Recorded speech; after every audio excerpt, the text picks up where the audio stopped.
रात का आखिरी पहर था। बीच समुद्र का यह दृश्य था जहां पर एक छोटी सी कश्ती पानी में हलचल मचाती नजर आ रही थी।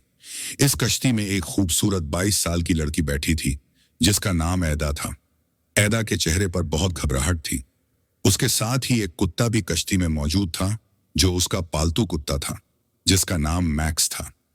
आसमान पर बादल गरज रहे थे और जैसे जैसे मौसम खराब हो रहा था वैसे वैसे ऐदा खौफ से घबराती जा रही थी। रात के अंधेरे में जहां तक नजर जा रही थी वहां पर सिर्फ पानी ही पानी था। कहीं भी कोई किनारा नहीं था और वह इस समय शायद बीच समुद्र में इस छोटी सी कश्ती पर बैठी थी। उसके साथ सिर्फ मैक्स था। ऐदा के कपड़े गीले थे, बाल सारे बिखरे हुए थे और आंखों में साफ डर झलक रहा था। मैक्स भी उसके पास ही दबका बैठा था। अब हम क्या करेंगे मैक्स? उसने परेशानी से मैक्स से पूछा। मैक्स ने भी उसकी ओर हमदर्दाना नजरों से देखा, जैसे उसे हौसला दे रहा हो कि परेशान मत हो, मैं तुम्हारे साथ हूं। और ऐदा यह सोच रही थी कि वह यहां तक कैसे पहुंची। वह अपने माता पिता के साथ एक क्रूज पर घूमने आई थी जब मैक्स क्रूज के साथ लगी छोटी कश्ती में चला गया। वह मैक्स के पीछे वहीं तक आई थी और किसी ने पीछे से गलती से कश्ती की रस्सी खोल दी। इस तरह कश्ती पानी में बहती हुई उस क्रूज से दूर हो गई। उसने बहुत कोशिश की, बहुत चीखी चिल्लाई, बहुत मदद के लिए पुकारा, लेकिन किसी ने भी उसकी मदद की पुकार को सुना ही नहीं। शायद क्रूज में बजते म्यूजिक में उसकी पुकार कहीं दम तोड़ गई थी, क्योंकि वहां जो लोग बैठे थे वे म्यूजिक चलाकर एंजॉय कर रहे थे, क्योंकि क्रूज में एक पार्टी चल रही थी। अब वह उस सुनसान समुद्र में बिल्कुल अकेली थी, सिवाय मैक्स के उसके साथ कोई नहीं था। अचानक उसे महसूस हुआ कि चलती हुई कश्ती धीमी हो गई है। वह हैरान हुई। ऐसा लगा जैसे कोई अनजानी और अदृश्य शक्ति उस कश्ती को अपनी ओर खींच रही है, उसे आगे बढ़ने से रोक रही है। उसने परेशान होते समुद्र में झांककर देखा। ऐसा लगा जैसे नीचे कोई था, कोई उस कश्ती को एक अजीब से दोराहे की ओर मोड़ चुका था। ऐदा का दिल जोर जोर से धड़कने लगा। अचानक कश्ती को एक झटका लगा और ऐदा की चीख निकलते निकलते रह गई। फिर उसे महसूस हुआ कि जैसे बीच समुद्र में कुछ रोशनी थी, क्या पता वहां पर कोई जहाज हो। ऐदा ने दिल में यह सोचा और यही सोचते हुए उसने मदद के लिए पुकारने की कोशिश की। जितना हो सका उसने अपनी इतनी ऊंची आवाज निकाल ली, कोई है, मुझे बचाओ, कोई है। वह अपनी पूरी ताकत से चिल्लाई थी, लेकिन हैरानी की बात थी कि उसकी आवाज उस सुनसान समुद्र में गूंजती हुई दोबारा उसके अपने ही कानों में जाकर सुनाई दी। ऐदा और भी घिवर गई। ऐसा लगा जैसे किसी ने उसे उसी के शब्द वापस लौटा दिए हों। वह और भी घबराई। खौफ और डर उसके रगों में सरायत कर चुका था। मैक्स भी अजीब से अंदाज में भौंकने लगा, जैसे उसे भी किसी खतरे का एहसास हो गया हो। अब कश्ती खुद ही एक तरफ चलने लगी, जैसे उस कश्ती को कोई खींच रहा हो। वह घबराती हुई मैक्स को अपने साथ लगाए एक कोने में बैठी हुई थी। कुछ देर और गुजरने पर जब ऐदा ने देखा सामने ही एक द्वीप था, तो सूरज की रोशनी हर तरफ फैल गई थी। यकीनन दिन शुरू हो गया था। हो सकता है हमें वहां पर किसी की मदद मिल जाए, कोई हमें बचाने आ जाए। ऐदा ने यह सोचते हुए एक पॉजिटिव सांस छोड़ी। अब वह चप्पू पकड़े कश्ती को तेज तेज चलाने लगी ताकि वह उस द्वीप तक जल्दी जल्दी पहुंच सके। लेकिन जैसे जैसे वह द्वीप के पास पहुंच रही थी वैसे वैसे उसे एहसास हो रहा था कि यह द्वीप बंजर और सुनसान है। यहां पर न कोई इंसान है और न ही कोई जानवर। दूर दूर तक किसी का कोई नामो निशान नहीं है और वहां पर मौजूद पेड़ भी सूखकर कांटे हो गए थे। ऐदा का दिल एक बार फिर घबराने लगा। बहुत हिम्मत करते हुए वह कश्ती से उतरी और अब उस द्वीप की ओर बढ़ी। वह लोग अब द्वीप के ऊपर थे, जहां पर हर तरफ रेत ही रेत फैली हुई थी। ऐदा आगे बढ़ रही थी तो मैक्स भी उसके पीछे पीछे चलने लगा। अचानक एक पत्थर के पास पहुंचते हुए मैक्स बहुत ऊंची आवाज में चिल्लाने लगा, जैसे उसने कुछ अजीब देखा हो और वह घबरा गया हो। ऐदा चौंकी, हैरान हुई। क्या हुआ मैक्स? ऐदा ने घबराकर पूछा। मैक्स बार बार एक पत्थर पर पैर मार रहा था तो ऐदा भी करीब आ गई। उसने पत्थर देखा तो पत्थर के पास ही नीचे जमीन पर आधा रेत में दबा हुआ था। ऐदा ने हाथ से रेत को एक साइड करते देखा तो वह एक संदूक था जिसके ऊपर कुछ लिखा हुआ था। ऐदा ने रेत हटाकर पढ़ना शुरू किया, लेकिन लिखी हुई बातें पढ़ने के बाद ऐदा का दिल धड़कने से जो भी इस द्वीप में आता है फिर वह कभी वापस नहीं जा सकता।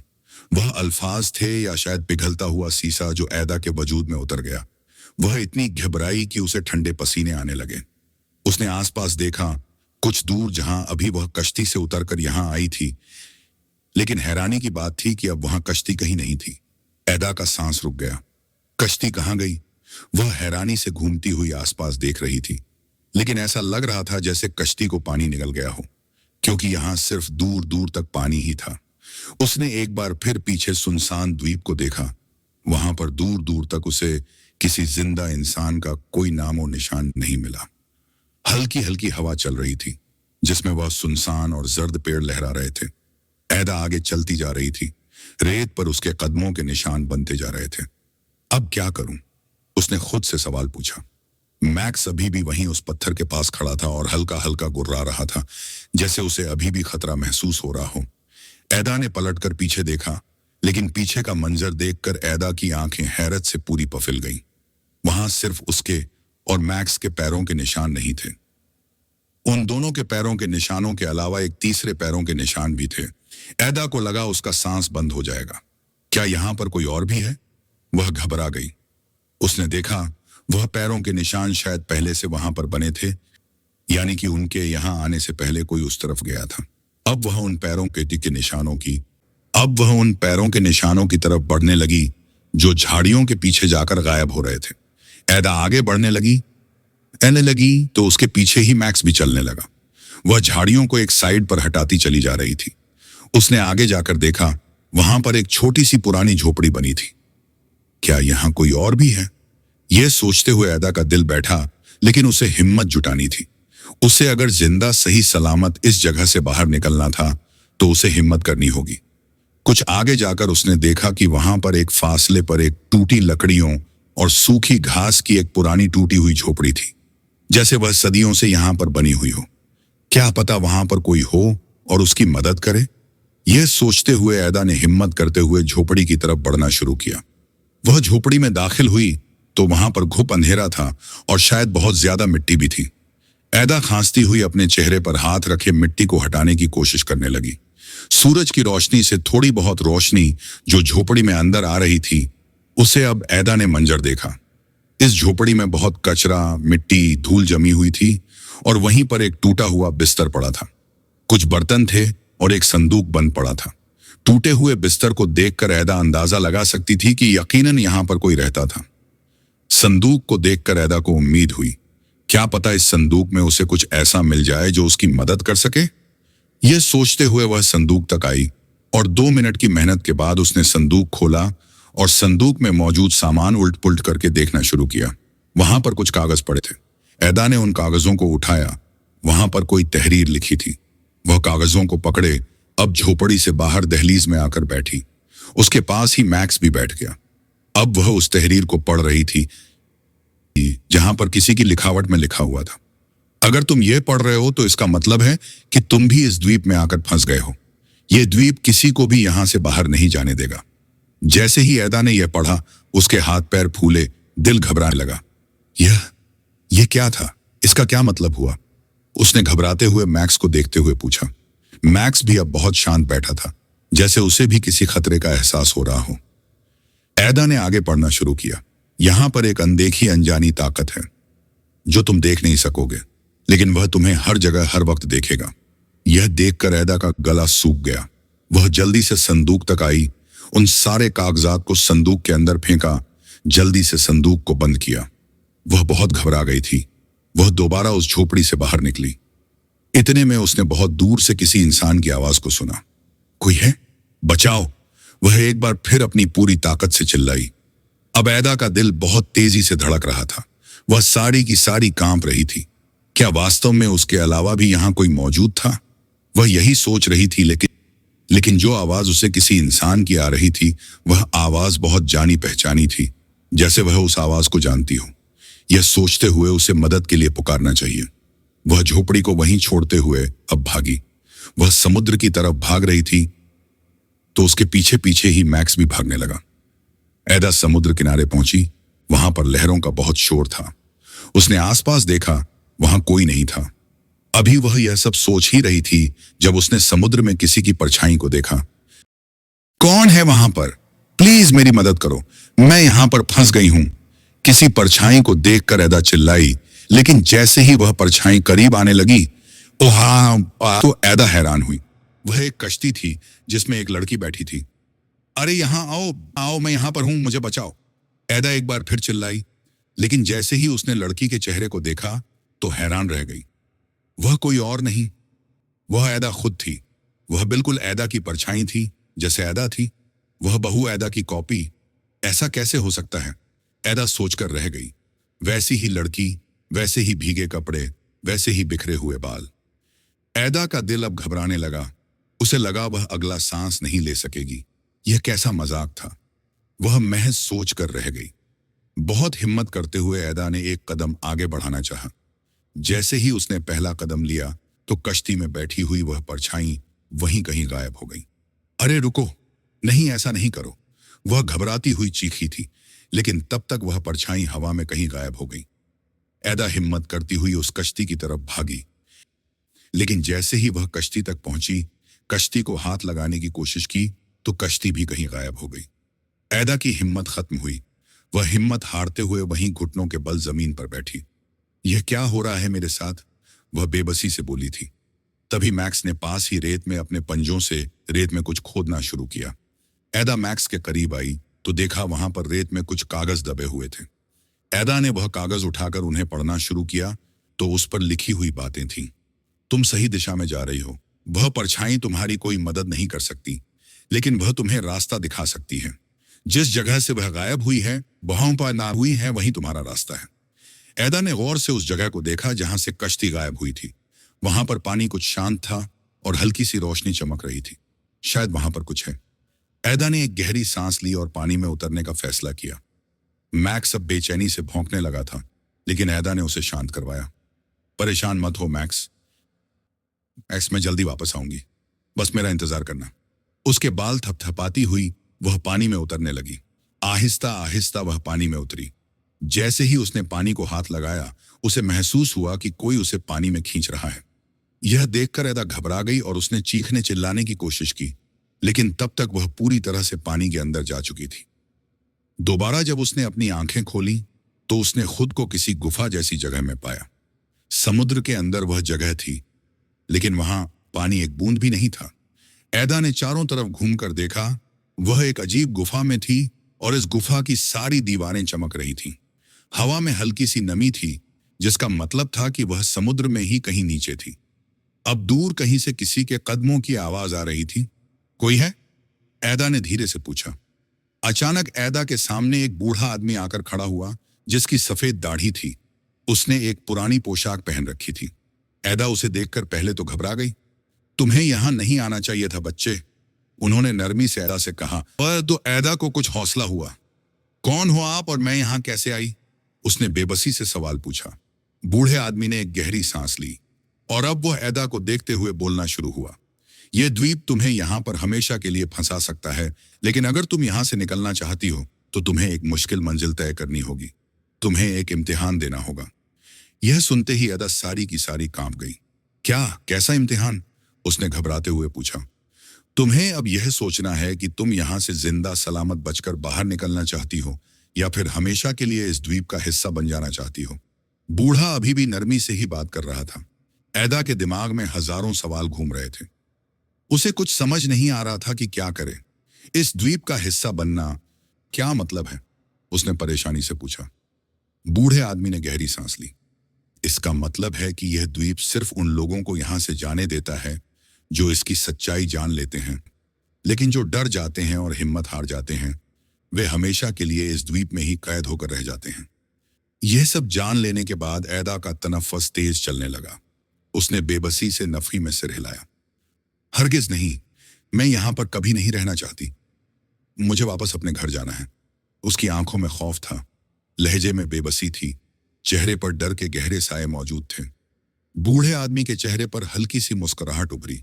यहां से बाहर जाने के लिए तुम्हें 3 सवालों के जवाब देने होंगे, लेकिन अगर एक भी सवाल का जवाब गलत हुआ तो फिर यह द्वीप तुम्हें कभी भी नहीं छोड़ेगा। तुम हमेशा के लिए इस द्वीप में कैद हो जाओगी। तुम कभी भी बाहर नहीं जा सकोगी। ऐदा घबराई हुई थी, मगर समझ गई थी कि अब इम्तिहान कुछ सख्त होने वाला है। मैं तैयार हूं, उसने हिम्मत जुटाते हुए कहा। आखिर उसे यहां से बाहर निकलने के लिए एक कोशिश तो करनी ही थी। बूढ़े आदमी ने उसे अपने पीछे आने का इशारा किया। वह उनके साथ चलती हुई अब एक दीवार की तरफ आई, जहां पर किसी पुराने जमाने की किसी पुरानी भाषा के अल्फाज में कोई पहेली लिखी हुई थी। अगर तुम्हारे पास एक कश्ती, एक चप्पू और एक सिमत हो, मगर हवा उल्टी सिमत की तरफ चल रही हो, तो क्या तुम किनारे तक पहुंच सकती हो? बूढ़े आदमी ने जैसे ही यह सवाल पूछा, ऐदा गहरी सोच में डूब गई। कुछ देर के लिए वह इस सवाल का जवाब तलाश करती रही। फिर आखिरकार उसने अपने होंठ खोले। हाँ, अगर मैं हिम्मत करे, बहुत एहतियात से पूरी लगन के साथ चप्पू चलाऊं, तो कश्ती किनारे तक पहुंच जाएगी। ऐदा का जवाब सुनने के बाद बूढ़े आदमी के चेहरे पर मुस्कुराहट आई। बिल्कुल सही जवाब। ऐदा ने एक सुकून की सांस ली। अब बूढ़ा आदमी एक बार फिर चलने लगा। वह उसके पीछे ही चलने लगी। कुछ देर बाद वे लोग एक दूसरी दीवार के पास पहुंचे। वहां भी किसी दूसरी भाषा में एक दूसरी पहेली लिखी हुई थी। अगर तुम्हारे पास सिर्फ एक मौका हो, मगर तुम यह नहीं जानती कि वह सही है या गलत, क्या तुम आगे बढ़ोगी या फिर वहीं रुक जाओगी? बूढ़े का सवाल सुनते ही ऐदा सोच में पड़ गई। कुछ देर बाद उसके होंठ फड़फड़ाए। अगर मैं वहीं रुक गई और आगे नहीं बढ़ी, तो मुझे कैसे पता चलेगा कि वह मौका सही था या गलत? उसके लिए तो मुझे आगे बढ़कर देखना ही होगा। इसीलिए मैं रुकूंगी नहीं, मैं आगे बढ़ जाऊंगी। क्या पता वह मौका सही हो और मैं सही दिशा में हूं। ऐदा का जवाब सुनने के बाद एक बार फिर बूढ़े आदमी के चेहरे पर मुस्कुराहट आई। सही जवाब। अब ऐदा को एकदम से ढारी ढारस मिली। वह अब तक सही दिशा में जा रही थी। अब वे एक बार फिर चलने लगे। कुछ दूर आकर वे एक तीसरी दीवार के पास रुके। वहां पर भी किसी तीसरी भाषा में एक और पहेली लिखी हुई थी। अचानक बूढ़ा आदमी काफी संजीदा हो गया। यह आखिरी सवाल है, मगर बहुत मुश्किल है। तुम्हें इस सवाल का जवाब बहुत सोच समझ कर देना चाहिए। बूढ़े आदमी ने एक मुखलिसाना मशवरा दिया। ऐदा ने समझते हुए उसकी बात में सिर हिलाया। अब बूढ़ा आदमी वह पहेली पढ़ रहा था। तुम्हारे पास दो रास्ते हैं, या फिर तुम्हें मौका मिलेगा इस द्वीप से जाने का, तो तुम जाना चाहोगी या फिर रुक जाओगी। लेकिन जाने के लिए तुम्हें अपने अजीज और किसी प्यारे को छोड़ना होगा। अगर तुम्हें अपनी जान बचानी है और यहां से बाहर निकलना है, तो तुम क्या करोगी? अपने किसी प्यारे को छोड़ दोगी और बाहर जाओगी या फिर नहीं? इस सवाल को समझते हुए ऐदा की आंखों के सामने मैक्स का चेहरा लहराया। उसकी आंखों में न चाहते हुए भी आंसू आ गए। हरगिज नहीं, मैं मैक्स को छोड़कर कहीं नहीं जाऊंगी। अगर इस द्वीप से आजाद होने के लिए मुझे यहां पर मैक्स को छोड़कर जाना होगा, तो हरगिज नहीं, मैं उसे छोड़कर कभी नहीं जाऊंगी। बूढ़ा आदमी खामोशी से ऐदा को देख रहा था। ऐदा की आंखों में तकलीफ ही तकलीफ आंसू आंखों से फिसलते हुए गालों पर बहने लगे। वह सिर्फ एक कुत्ता नहीं है, वह मेरे लिए मेरी फैमिली है। उसने बहुत बार मेरी हिफाजत की है, बहुत बार मुझे बचाया है, और अब मैं अपनी जान बचाने के लिए उसे छोड़कर कहीं नहीं जाऊंगी। ऐदा जानती थी कि वह हार गई है। उसने जवाब गलत दिया है, मगर वह कभी भी स्वार्थी नहीं बन सकती थी। अगर वह स्वार्थी बन जाती, तो वह मैक्स के साथ वफादारी नहीं कर सकती थी। उसने बहुत हिम्मत की और जल्दी से अपने सारे आंसू साफ कर डाले। वह मैक्स के साथ सारी जिंदगी इस द्वीप में कैद रह सकती थी, मगर मैक्स को छोड़कर कहीं नहीं जा सकती थी। यह तो तय था। जैसे ही ऐदा ने अपना तीसरा जवाब दिया, तो सारी गुफा में रोशनी छा गई। सारी गुफा चमक उठी थी और ऐदा हैरानी से आसपास देख रही थी। हर तरफ रोशनी ही रोशनी थी। ऐदा ने परेशानी से बूढ़े आदमी की तरफ देखा, जो मुस्कुरा रहा था। तुमने इस द्वीप का राजा जान लिया। यही था असली जवाब। इतना कहते हुए बूढ़ा आदमी हवा में कहीं गायब हो गया। यह क्या था? ऐदा ने घबराते हुए पूछा। अब उस बूढ़े आदमी की आवाज उस खाली गुफा में गूंज रही थी। तुमने ये इम्तिहान पास कर लिया ऐदा।